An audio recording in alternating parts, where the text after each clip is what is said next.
Radhe Radhe everyone, कैसे हैं आप सब। होप करती हूँ आप सब बहुत ही अच्छे होंगे। तो गाइज, आज की वीडियो में हम आपके साथ शेयर करने वाले हैं कि तुलसी विवाह वाले दिन अगर आप तुलसी विवाह नहीं भी कर रहे तो भी देव उठनी एकादशी वाले दिन आपको तुलसी पूजन किस तरीके से करना है।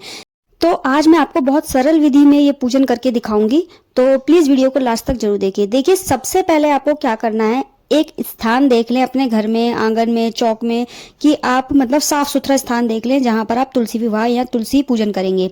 तो वहां को अच्छे, उस जगह को अच्छे से स्वच्छ कर लें, साफ कर लें, झाड़ू पोछा वगैरह करके बिल्कुल शुद्ध कर लें। उसके बाद आपको तुलसी अगर आपके आंगन में रखी है, वहीं पर आप कर रहे हैं तो तुलसी को आपको लेकर आने की जरूरत नहीं है। अगर आप कहीं ऐसी जगह कर रहे हैं जहां आपको तुलसी उठाकर ले जानी पड़े, तो वहां पर सबसे पहले आपको चौक पूरना है, मतलब आपको चौक लीपना होता है। देखिए, चाहे तो आप गेरू से लीप लें या गाय के गोबर से लीप सकते हैं, या फिर आप आटे से भी चौक पूर सकते हैं। तो मतलब इस तरीके से आपको पहले शुद्धिकरण करना होता है, धरती माता का शुद्धिकरण कर लें। फिर उसके बाद जो है वहां पर आप तुलसी माता को विराजमान करें। अगर आपके यहाँ तुलसी माता में ही शालिग्राम जी रखे हैं तो आपको लड्डू गोपाल जी को बिठाने की जरूरत नहीं है।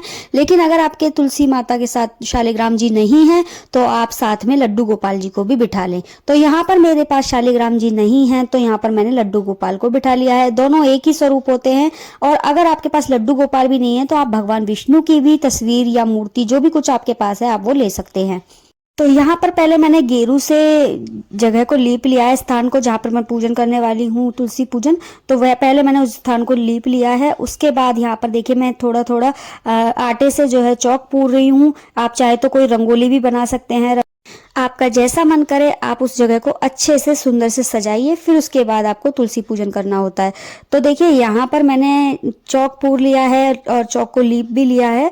उसके बाद यहाँ पर मैं एक स्वास्तिक बनाऊंगी। और मैं आपको एक बात और बता देती हूँ कि मैं जो है ये तुलसी विवाह नहीं कर रही हूँ, क्योंकि मैं हर बार तुलसी विवाह करती हूँ। तो ये वीडियो जो है आपके लिए मैं शेयर कर रही हूँ कि हम साधारण पूजा कैसे करें, देव उठनी एकादशी वाले दिन हम तुलसी पूजन साधारण तरीके से कैसे करें। मतलब आपको श्रृंगार तो पूरा करना है तुलसी माता का, सिर्फ आपको हल्दी नहीं लगानी तुलसी माता को, और फेरे नहीं करवाने शालिग्राम जी के साथ या ठाकुर जी के साथ आपको फेरे नहीं करवाने। क्योंकि अगर आप तुलसी पूजन कर रहे हैं, यहाँ पर तुलसी विवाह नहीं कर रहे, तो इन चीजों का खास ख्याल रखते हुए ही आपको तुलसी पूजन करना है। और एक विशेष बात का ध्यान रखना है आपको कि ये पूजन आप देव उठनी एकादशी के दिन, मतलब एकादशी तिथि में कर रहे हैं, तो आपको चावलों का बिल्कुल प्रयोग नहीं करना पूजा में, सिर्फ और सिर्फ सफेद तिल का प्रयोग करना है। अगर आपके पास सफेद तिल नहीं है तो आप बिना तिल के भी इस पूजा को कर सकते हैं, लेकिन आप चावल का प्रयोग बिल्कुल ना करें। तो बस इन दो चार बातों का ध्यान रखते हुए आपको तुलसी पूजन करना है। और देखिए, तुलसी पूजन जो होता है वो सुबह के समय में होता है, जब आप नहा धोकर ब्रह्म मुहूर्त में, मतलब जैसे कार्तिक स्नान कर रहे हैं तो उसी समय कर दे तुलसी पूजन। अगर आप कार्तिक स्नान नहीं कर रहे तो जितना जल्दी हो सके सुबह जल्दी पूजन कर दे तुलसी का, 7 बजे, 6 बजे, 8 बजे तक मतलब तुलसी पूजन कर लें। और अगर आप तुलसी विवाह कर रहे हैं तो आप शाम के समय करें, 4-5 बजे मतलब आप तैयारी करनी शुरू कर दें, मतलब 5-6 बजे तक तुलसी विवाह जो है हो जाता है। तो आपको पहले रोली से, चंदन से स्वास्तिक बनाना है तुलसी के गमले पर। अगर गमले पर इतनी जगह नहीं है कि आप स्वास्तिक बना पाए तो आप रोली से 5 बिंदियां जरूर लगा दें गमले के ऊपर, जरूर मतलब टीप दें पहले 5 बिंदियां कुमकुम से, रोली से, चंदन से, इस तरह से। और देखिए, एक बात मैं आपको और भी बता देती हूँ कि आप कार्तिक के महीने में नई तुलसी का पूजन तो कर सकते हैं, लेकिन विवाह ना करें। आपको आपके घर में जो पुरानी तुलसी हो उसी का ही आपको विवाह करना होता है, तो इस बात का भी ध्यान रखें। तुलसी पूजन आप कर सकते हैं किसी भी तुलसी का, और कार्तिक के महीने में हो सके तो नई तुलसी लेकर ही ना आए अपने घर में। जो आपके घर में तुलसी हो उन्हीं का ही पूजन करें और उन्हीं का ही विवाह करें। और ऐसा भी कोई जरूरी नहीं है कि आप हर साल तुलसी विवाह करें। आप अगर तुलसी विवाह कर चुके हैं तो आप तुलसी पूजन करके भी इस पूजा को कर सकते हैं। अब यहाँ पर देखिए, श्रृंगार का सामान लेना है आपको तुलसी पूजन के लिए। तो आपने जो भी श्रृंगार का सामान लिया है सब नया और कोरा लें, मतलब नया ही लेकर आए जो तुलसी पर चढ़ाने वाले हैं आप।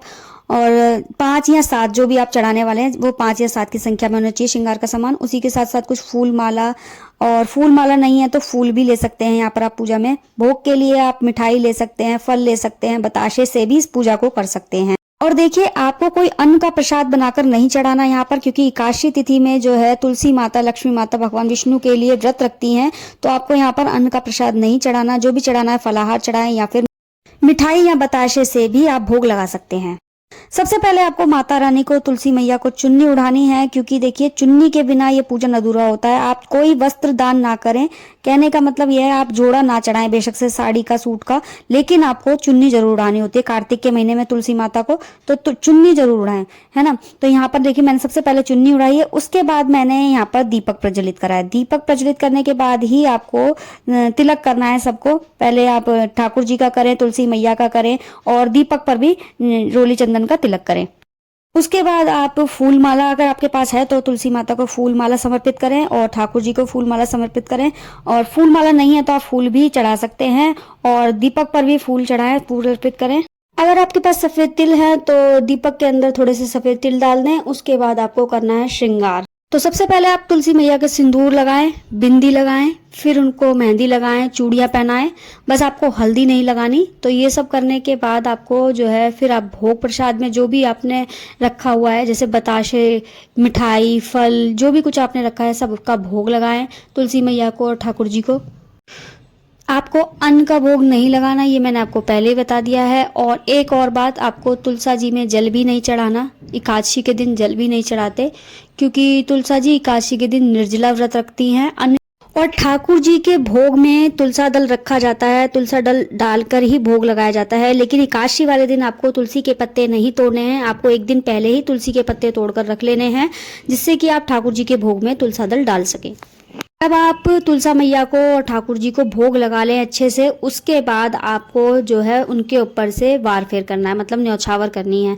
चाहे आप अपनी इच्छा से 50 रुपये, 10 रुपये, 20 रुपये, 100 रुपये, जितना आपसे बन सके, क्योंकि ये पैसे आपको दान में ही देने होते हैं। जो श्रृंगार का सामान और जोड़ा साड़ी का या पैंट शर्ट, जो भी आप धोती कुर्ता जो भी आप रख रहे हैं, तो वो सब जाता है मंदिर में पंडितानी को और पंडित जी को। तो आप ये पैसे भी उन्हीं को मतलब दान में रख दें।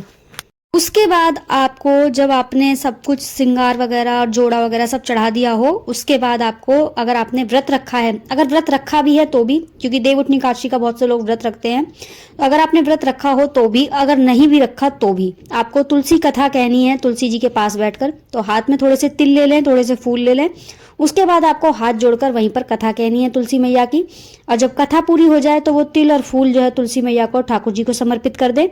उसके बाद आपको आरती करनी है ठाकुर जी की और तुलसी मैया की। अगर आपको आरती नहीं आती तो आप इस तरह से भी गा सकते हैं, तुलसा महारानी नमो नमः, हर की पटरानी नमो नमः। इस तरह से आप 5 बार 7 बार इस तरह से गा करके आरती कर सकते हैं तुलसी मैया की। जब आप अच्छे से आरती कर लें, धूप दीप दे दें तुलसा मैया को और ठाकुर जी को, उसके बाद आपको करनी है परिक्रमा। देखिए परिक्रमा, अगर आपने बीच आंगन में तुलसा मैया या ठाकुर जी को बिठाया हुआ है तो आप उनके चारों तरफ घूमकर परिक्रमा करें।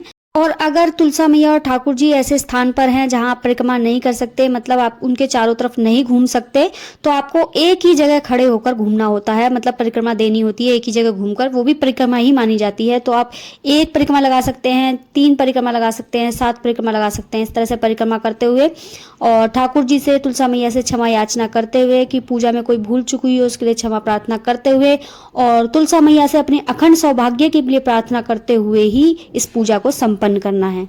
उसके बाद आप पल्लू हाथ में लेकर दोनों हाथों से तुलसा मैया के चरण स्पर्श करें, ठाकुर जी के चरण स्पर्श करें, और धूप दीप लें, बच्चों को भी धूप दीप दें।